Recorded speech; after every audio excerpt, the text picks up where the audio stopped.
भाइयों, मेरा नाम सोहन सिंह आर्य ब्रजवासी है। एक बार एक जाली टोपी वाले और बकरे की सी दाढ़ी वाले एक शख्स ने मुझसे बहस की कि भारत किसी के बाप की जागीर नहीं है, इसमें हमारा भी हिस्सा है।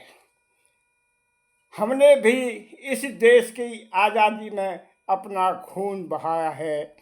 तब मैंने उस शख्स से कहा कि यह बात तुम्हारी बिल्कुल सत्य है कि तुमने भी देश की आज़ादी के लिए अपना खून बहाया है, पर यह मत भूलो कि 1947 में इस देश का जब बंटवारा हुआ था, तब तुम लोगों ने धर्म के आधार पर अपना हिस्सा ले लिया था।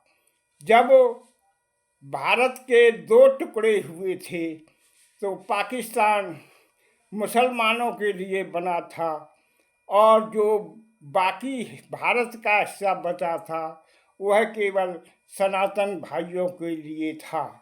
इसलिए तुम्हारा इस ज़मीन पर कोई हक नहीं है। तुम अपने हिस्से की ज़मीन 1947 में ले चुके हो, इसलिए अब इस ज़मीन पर केवल सनातनियों का हिस्सा है।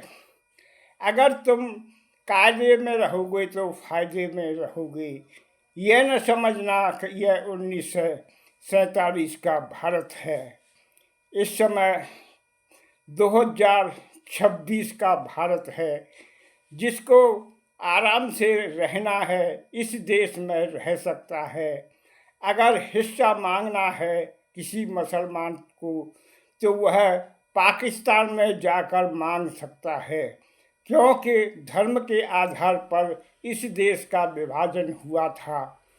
आप जब विभाजन में पाकिस्तान क्यों नहीं गए?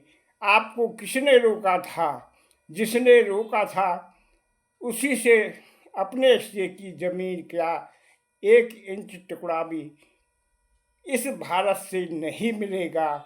इतनी बात सोच लेना। इसके बाद वह चुप हो गया और चला गया। हे भाइयों, जब ये लोग 1947 में अपना हिस्सा भारत से ले चुके हैं, तब अब भारत में इनका कोई भी हिस्सा लेने का कोई भी इनका ईमान डोल नहीं है। जो बचा है वह सनातन भाइयों का ही है। नमस्ते जी।